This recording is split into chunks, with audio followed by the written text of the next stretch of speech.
Bismillahirrahmanirrahim. Alhamdulillahi rabbil alamin.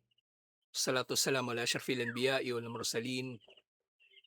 Nabiyina Muhammadin wa ala alihi wa sahbihi ajmain. Assalamualaikum warahmatullahi wabarakatuh. So inshallah, Martes ngayon, di ba? Al-Jannatu wan Nar. Tinatalakay na natin yung paraiso, alhamdulillah. Ang paraiso nga, sinimulan natin ito sa pagtatalakay na ito ang pinakadakilang gantimpala ni Allah. Pinakadakilang gantimpala ni Allah. Pinakamatindi na gantimpala ni Allah. Ang pagpapapasok sa sinumang naisin niya, pagpapasok niya sa mga karapat dapat dito, doon sa paraiso.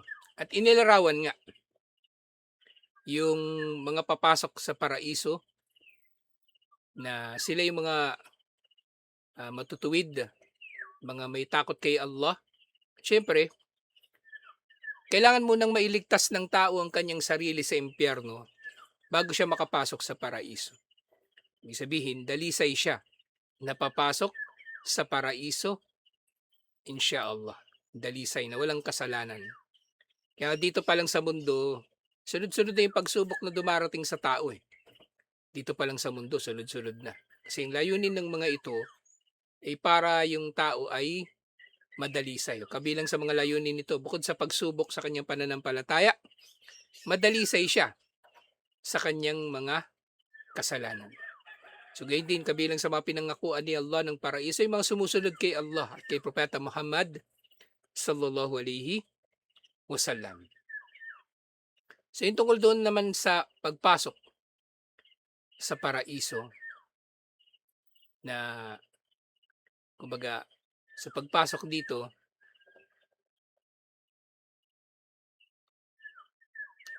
yung pagpasok dito ng tao, kumbaga sa atin, malinaw eh.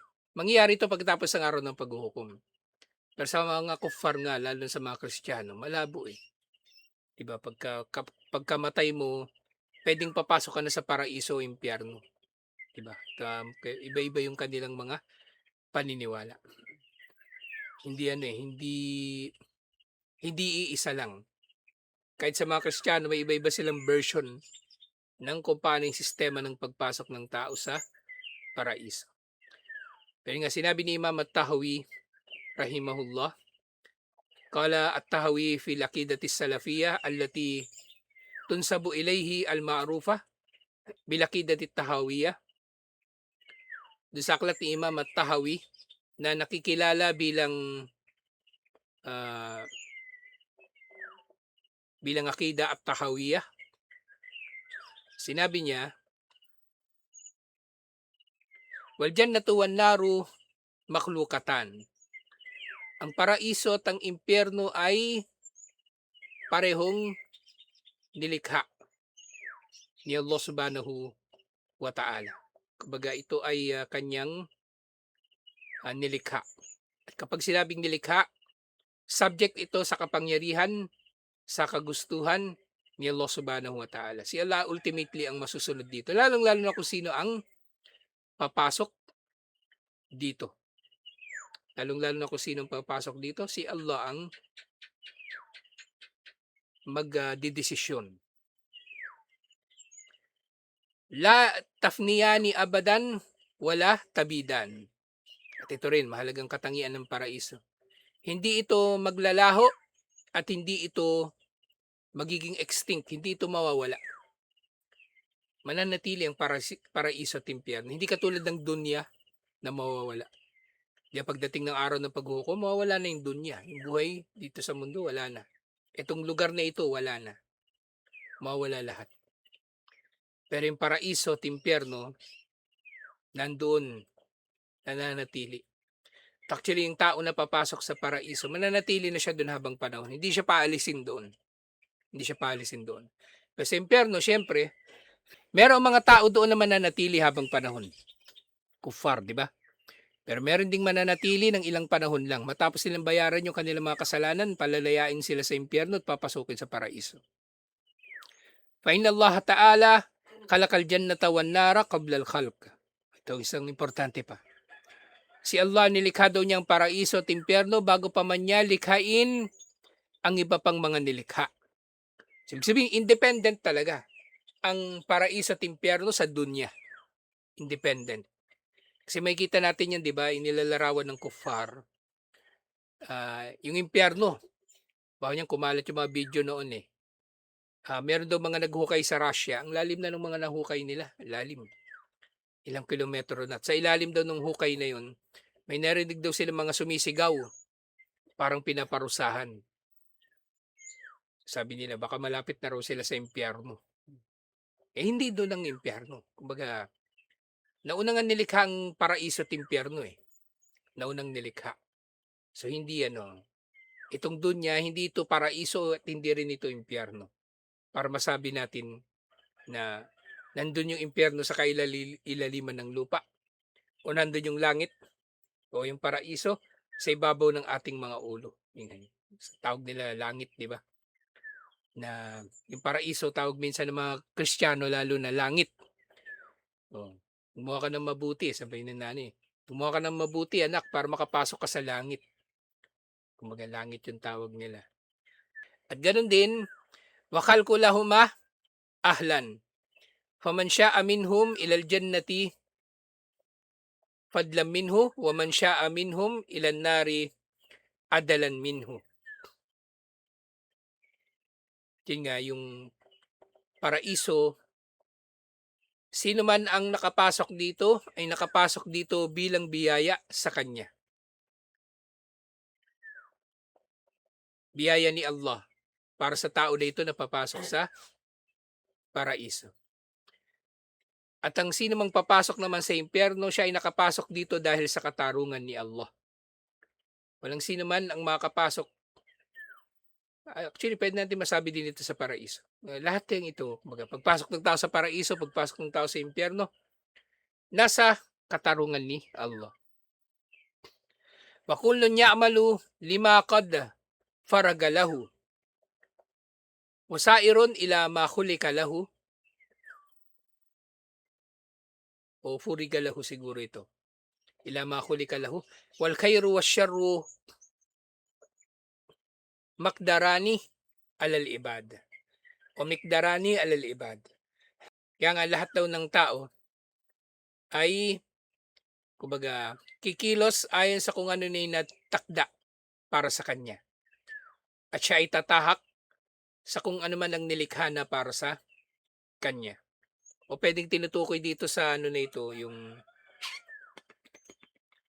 kumbaga makakapasok ang tao sa paraiso, yung impyerno, depende sa kung ano yung karapat dapat sa kanya. Kasi hindi naman itatakda sa tao eh.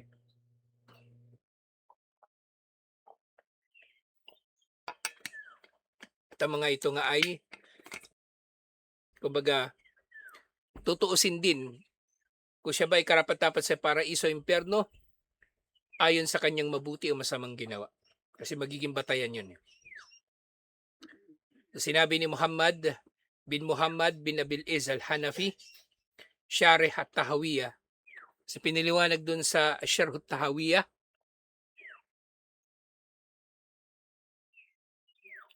amma qawluhu, piniliwanag niya sinabi ni Imam at-Tahawi, innal jannata wan nara makhlukatan.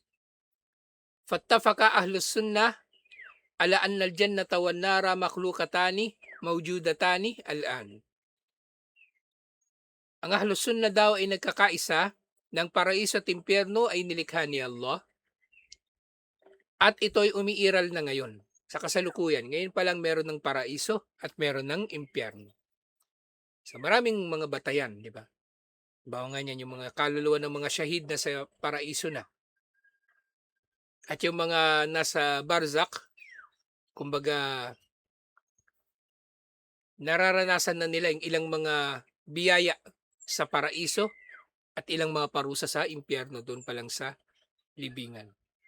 Walam yazil ahlus sunnah ala dalik. At nananatili ang ahlus sunnah sa pananaw na ito. Napakahalaga nito. Kasi katulad ng yung nabanggit ko nung nakaraan, yung simbahang Katoliko, pabago-bago yung kanilang paninindigan sa mga bagay-bagay. O sa mga bading. Depende sa Santo Papa May Santo Papa na pro-bading. May Santo Papa na anti-bading. mga gano'ng bagay. Pero sa Luzon na isa lang ang paninindigan natin. Kasi sino man yung maging mufti o ano pa man, isa lang ang batayan ng panghahawakan. Hatta nabagat nabigatun minal mu'tazila wal qadariyah fa ankarat dalik. Hanggang sa lumitaw daw yung mga ligaw nga na sekta at naligaw sila. Yung mga Mu'tazila, Qadariyya at iba pa, itinanggi nila na umiiral ang paraiso at impyerno ngayon. Wakalat, sabi ng mga ito, bal yunshi'uhuma Allahu yawmal qiyamah. Saka lamang daw lilikhain ni Allah ang paraiso at impyerno, doon na lang sa araw ng paghuhukom. Pero hindi totoo yun. Ngayon palang umiiral na ang paraiso at impyerno ay sa mga batayan. وحملهم على ذلك أصلهم الفاسد الذي ودأوا به شريعة لما يفعله الله وأنه ينبغي أن يفعل كذا ولا ينبغي له أن يفعل كذا. So itong kanilang mga paniniwala na ito ay dulot ng kumbaga napakasama na saligan ng kanilang paniniwala. Sa mga pinaniniwalaan man sa akida o sa mga batas na mali nilang naunawaan yung mga ginagawa ni Allah. Kumbaga ininterpret nila na si Allah ganito lang ang gagawin niya at hindi niya gagawin ang bagay na ito. Na wala namang malinaw na batayan. At yung nga katulad ng iba pa mga kuffar, yung kaya nagkakamali sila ng pag-unawa kay Allah. Wakasuhu ala khalqihi fi af'alihi. Inihahalin tulad ng mga ligaw na sekta si Allah sa kanyang mga nilikha, sa kanyang mga pagkilos. 'Di ba yung mga atheists, natalakay na natin 'di ba dun sa pag-iral ng kabilang buhay.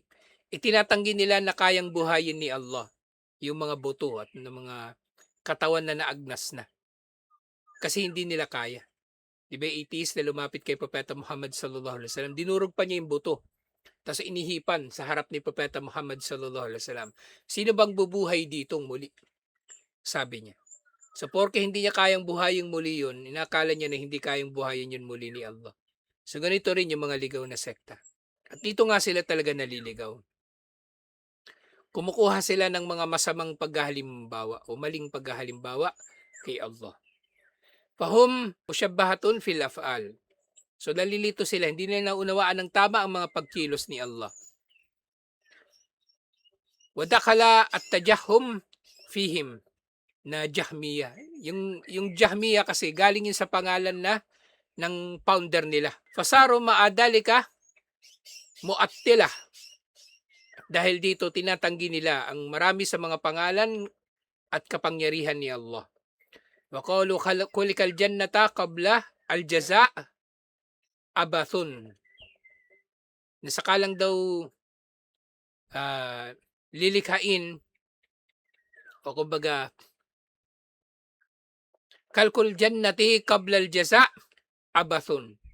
Sabi daw nila, ang pagkakalikha daw sa paraiso bago pa man maggantimpala si Allah ay walang saysay. Kasi iniisip nila dito siguro, bakit nilikhain na ni Allah ang paraiso at impyerno? Wala pa naman nilalagay dito eh. Wala pa naman papasok sa paraiso o impyerno, bakit nilikhain agad?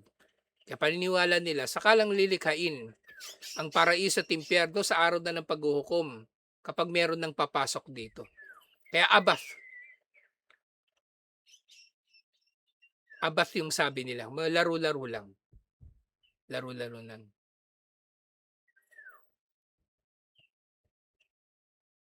Liannaha tasiru mu'attala madadan mutatawila. Kasi kung ganun daw ang mangyayari, yung paraiso at impyerno nilikha bago pa man likhain ng mga nilikha. At wala pa naman papasok dito. Nakatambay lang daw yung paraiso at impyerno sa mahabang panahon. Pero ngayon problema nga, marunong pa sila kay Allah. Diba yung katulad ng unang binanggit, hindi nila naunawaan yung mga pagkilos ni Allah. Inuunawan nila ang pagkilos ni Allah ayon sa pagkilos ng tao. Pero hindi eh. Hindi ganun. Hindi natin kailanman uunawain si Allah sa katulad ng pag-unawa natin sa mga katangian ng tao. Hindi pwede. Biruin yan, abath daw, laro-laro lang. Baka tulad do'n sa aya, akala ba ng mga tao na nilikha namin sila ng laro-laro lang at hindi sila magbabalik sa amin? So, napakasama, 'di ba? Faraddu minan nususi ma khalafa hadhihi asy-syari'ah al-batilah allati wada'uha lirabbi ta'ala. Wa harafu an-nususa an mawadi'iha. Wa dallalu wa bada'u fi man khalafa syari'atihim. Pero yun nga kung titingnan natin mga batayan, taliwas sa sinasabi nila mga batayan. Yun nga, taliwas ang kanilang pagkakaunawa sa mga sinabi ni Allah at ni Propeta Muhammad sallallahu alaihi wasallam. So dito nasasabi, binanggit yung mga yung mga talata na taliwas nga doon sa sinasabi ng mga Mu'tazila na taliwas na taliwas talaga sa paniniwala nila. So dito yung sabi doon sa Surah Ali Imran verse 133, Uiddat lil muttaqin. Inilarawan ng paraiso na inihanda para sa mga muttaqin. Past tense. Ibig sabihin, nandyan na siya. Gayun din, Suratul Hadid, verse 21, Uiddat lil ladina amanu billahi wa rusuli. Ang paraiso ay inihanda para sa mga nanampalataya kay Allah at sa kanyang mga sugo. Past tense uli. At yun din tungkol sa impyerno naman, Surah Ali Imran verse 131, Uiddat lil kafirin. Inihanda para sa kuffar. At yun din sa Suratul Naba 21 to 22, Inna jahannama kanat mirsada littagina maaba. Ang impyerno daw ay mirsada. Mirsad, ibig sabihin, kumbaga, lugar na merong nag-aabang. Nag-aabang. Ibig sabihin, doon sa impyerno, nakaabang doon sa kanila yung parusa. Yung sa ibang translation nga ng English, ambush. Yung ginamit nila. Ang impyerno daw ay lugar ng pang-ambush. Ibig sabihin, naghihintay sa kanila, nakaabang sa kanila yung parusa. Ibig sabihin, nandun na, nauna na. Mga ambush, nauna naman talaga yun, di ba? Nauna sila doon sa lugar bago pa dumating yung titirahin nila. Litagi na maaba, ganyan din, ibig sabihin, nandoon na siya. Para sa mga suwail, ito'y magiging tirahan nila. Ibig sabihin, bago pa man sila dumating doon, nandun na yung tirahan nila. Papasok na lang sila doon. Papasok na lang sila. Ganyan din, Suratul Najm, walakad ra'ahu nazlatan ukhra enda sidratil muntaha endaha jannatul ma'wa. Nakita ni Propeta Muhammad sallallahu alaihi wasallam sa pangalawang pagkakataon si Jibril alayhi salam sa Sidratul Muntaha. Kailan to nangyari? Sa Al-Isra wal Mi'raj, di ba yung tinalakay natin nakaraan? Endaha jannatul ma'wa. Malapit daw doon sa Sidratul Muntaha yung paraiso. Ibig sabihin, nandun na yung paraiso ng Al-Isra wal Mi'raj. Nandoon na. Waqad ra'an Nabiyyu sallallahu alaihi wasallam Sidratul Muntaha. Ay nga, doon sa yung Al-Isra wal Mi'raj, nakita ni Propeta Muhammad sallallahu alaihi wasallam ang Sidratul Muntaha. Wara'a endaha jannatul ma'wa. At nakita niya katabi nito, malapit dito yung paraiso. Kama fi sahihain, katulad ng naiulat ni na Imam al-Bukhari at Imam Muslim, min hadithi Anas radhiyallahu anhu, iniulat ni Anas radhiyallahu anhu fi qissatil Isra. Yun na yung tinatalakay natin. Yung kwento doon sa Al-Isra wal Mi'raj, yung paglalahad tungkol doon. Tumbantalaka bi Jibrail. Kasi ibang spelling, Jibrail. Sa halip na Jibril. Parang Mikail. Minsan Mikal, minsan Mikail. So dinala daw siya ni Jibril. Hatta ata Sidratul Muntaha. Hanggang sa dinala daw siya dumating sila sa Sidratul Muntaha. Fagashiyaha alwanun la adri mahi. At yung puno daw yun na Sidratul Muntaha, binabalot daw ito ng kulay na hindi niya maintindihan kung ano daw yung kulay na yun. Di ba doon sa hadith na binabasa natin doon sa Rahikul Maktum, ilaw. ilaw. So biruin niyo 'yan, puno na may ilaw. Ngayon hindi na tayo magtataka, kung merong puno na may ilaw, 'di ba? Nilalagyan ng ilaw, 'di ba? Do'n sa plaza, oo, puro ilaw do'n. Ngayon hindi na tayo magtataka, pero do'n sa panahon ni Propeta Muhammad Sallallahu Alaihi Wasallam, first time niya makita ng puno na may ilaw. Ngayon tayo, 'di ba, hindi tayo nagtataka puno na may ilaw, pero 'pag makita tayo puno na may ilaw, namamangha pa rin tayo, 'di ba? Puno na may ilaw. Hindi niya raw alam saan galing ilaw ni Nono 'yun. "Thumma dakhaltul jannata," at ito na nga, at pumasok daw siya sa paraiso. "Fa idha hiya janabidul lu'lu' wa idha tarabuha wa idha turabuha al-misku." So do'n daw sa paraiso, meron daw lubid o perlas na kasing haba ng lubid na lilinyahan ng ano, ng lubid na perlas. Biruin niyo, ang ganda nun, 'di ba? Makita nga lang tayo ng resort na ano, resort na puro ilaw yung daanan, 'di ba? Tuwang-tuwa na tayo, tuwang-tuwa na tayo. Tas yung mga kalsada ngayon, 'di ba? Yung linya niya may ilaw na, Uso na ngayon yung solar na ilaw sa mga kalsada, lalo na sa mga national highway. Kailangan do'n sa paraiso. At yung lupa daw sa paraiso ay misk, yung musk na mabango. So hindi siya amoy tae ng pusa. Katulad dito. Wa fi sahihain, at yun din iniulat ni Imam al-Bukhari at Imam Muslim, yung hadith na iniulat ni Ibnu Umar radiyallahu anhuma. Sinabi ni Propeta Muhammad sallallahu alaihi wasallam, "Inna ahadakum idha mata urida alayhi maq'adahu bil gadati wal ashi."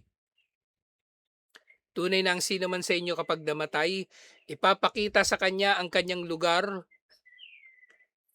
sa araw at sa gabi. Nasa libingan, 'di ba?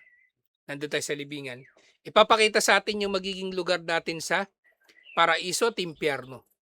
Ipapakita. In kana min ahlil jannati, famin ahlil jannati. Kung sino may nasa libingan na magiging kabilang sa mga mananahan sa paraiso, ipapakita sa kanya yung lugar niya sa paraiso. Wa in kana min ahlin nari, famin ahlin nar. At sino man yung magiging kabilang sa mga mananahan sa impyerno, yun din papakita sa kanya. Fayuqalu hada maq'aduka hatta yab'athakallahu yawmal qiyamah. Itong lugar mo hanggang sa buhayin ka muli ni Allah sa araw ng paghuhukom, at papasok ka na finally doon. 'Di ba sa isang hadith, naalala nyo yung ano, ipapakita rin ni Allah yung impyerno. 'Di ba? Para doon sa mga papasok sa paraiso. Papakita sa kanila yung ano, tapos pagbubuksan sila ng bintana, 'di ba? Na mula sa paraiso. Pero papakita rin sa kanila yung impyerno. Sabi sa kanila, "Diyan ka sana kung di ka nagpakamatuwid." O di ngayon, masasabik sila ngayon na pumasok na sa paraiso. At katatakutan nga nila impyerno. Yung mapupunta naman sa impyerno, papakita yung paraiso. Di magsisisi yun. Magsisisi. Kaya nga sa kabilang buhay, ang pagdurusahan ng tao doon sa impyerno, psychological din. At yun nga lang, makaranas ka ng psychological na problema. Napakabigat sa damdamin. Tingnan yung mga taong depressed. Iba yung may mga depression, may mga iba-ibang sakit na na sa pag-iisip. So nahirapan sila, 'di ba? Yung damdamin nila apektado, tapos pati physical nila na katawan apektado. Physical nila na katawan apektado. Kaya tingnan niyo yung karamihan sa mga may mental illness. Payat sila, payat na sakitin din, ganun. Hindi, okay naman na yan. Payat yung marami sa kanila. Mga nangangayayat. Yung mga depressed, meron din namang mataba na depressed. Kumbaga meron din mataba. Kaso mahirap doon sa mataba kung siya, depressed, di ba? Tapos magbibigti siya. Pwede siya kayanin ng lubid. Oy!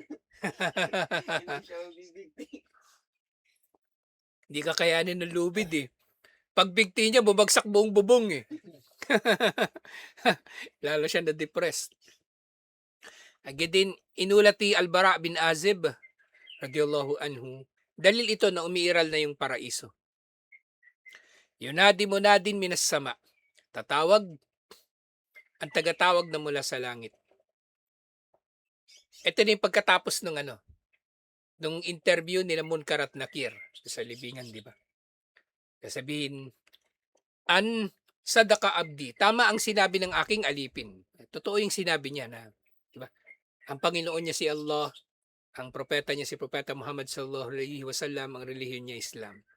Tama ang sinabi niya, "Fafrishuhu minal jannah." Bigyan niyo siya ng mahihigaan na mula sa paraiso. Biro niyo 'yun, 'di ba? Ano, inshallah.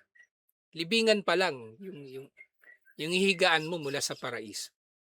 Dito pala mahiga ka lang sa malambot na kutsyon o carpet na malambot, 'di ba? Sarap 'to sa pakiramdam, makatulog ka talaga, eh. Tulog ka. Eh, lalo na dun, 'di ba? Eh, lalo na sa paraiso mismo, 'di ba? Tas si Yasin katabi niya yung asawa niya dun. "Waftahu lahu baban ilal jannah." At pagbuksan daw siya ng pinto. Dito nga pinto yung binanggit, eh, hindi lang bintana. Pinto daw patungong paraiso. So mula doon mararanasan na niya yung mga papakinabangan sa paraiso, 'di ba? Yung hangin na ano, yung maaliwalas, maginhawang hangin. O puwedeng naririnig pa niya yung mga tunog sa paraiso habang ano. Pero siyempre sa mga ano na 'to, algabe na ito, hindi natin alam eksakto yung mangyayari. Kung may malay ba siya dun o walang malay, siyempre ano, alam naman natin patay yung tao na nandun. Pero mararanasan niya na ito dun pa lang ah, sa libingan. "Fayatihi min ruhiha wa tibiha." O yun, darating nga sa kanya yung hangin. Mula doon sa pinto na yun, darating sa kanya doon sa kanyang libingan yung hangin na mula sa paraiso. Yan din mula sa iniulat ni Imam Muslim mula kay Aisha radhiyallahu anha, "Kushifati syams ala ahdi Rasulillahi sallallahu alaihi wasallam." Nag-eclipse daw o natakpan yung araw ng panahon ni Propeta Muhammad sallallahu alaihi wasallam. Fadakartul hadith at binanggit daw niya yung isang hadith, sabi ni Aisha. Sabi ni Propeta Muhammad sallallahu alaihi wasallam, "Ra'aytu fi maqami hada kulla shay'in ah, wa'adtum. Hatta laqad ra'aytuni uridu an akhuda katafan minal jannati hina ra'aytumuni ju'ilat aqdam. Walaqad ra'aytu jahannama yahtimu ba'daha ba'dah hatta ra'aytumuni takhart." So nag-eclipse daw at nabanggit daw ni Aisha, hindi binanggit kung eclipse ba ito, basta Kusifatis Shams, Kusifatis Shams lang yung binanggit. Natakpan daw yung araw, dumilim ganun. So, sabi ni Propeta Muhammad sallallahu alaihi wasallam, doon sa lugar na daw na kanyang kinatatayuan, kumbaga naalala lang ni Aisha siguro na ito yung nangyari nung panahon na yun, na binanggit ni Propeta Muhammad sallallahu alaihi wasallam itong hadith na ito. Kung saan daw siya nakatayo, nakita daw niya yung kanyang sarili na nasa paraiso. At nung nakita daw siya ng mga tao na umaabante, parang umahakbang paabante, meron daw siyang inaabot sa paraiso. Parang gusto niyang hawakan yung dahon, gano'n, dahon. Kaya siya napaabante. At habang nandun din siya sa parehong lugar na yon, hindi na binanggit eksakto ano yung circumstances nito, eh. Puwedeng nag-iimam siya ng sala o ano ba. Tapos nang nakita daw nila siya na umatras, kaya daw siya napaatras kasi nakita naman niya yung impyerno. At nakita niya yung impyerno na sinusunog ng impyerno ang sarili nito. O yung yahtim, parang dinudurog yung hutama, 'di ba? Yung hutama, isa sa mga pangalan ng impyerno. Dinudurog daw dito yung isa't isa. O, kumbaga, ganun siya inilarawan na dinudurog o sinusunog nito yung isa't isa. Ibig sabihin, umiiral na. Umiiral na ang mga ito, ang paraiso at ang impyerno. Alhamdulillah. So ito yung ano, yung pagpapatuloy natin sa pagtalakay at maraming ano, mahaba-haba itong chapter na ito tungkol sa pag-iral ng paraiso at impyerno kasi malaking usapin ito, eh.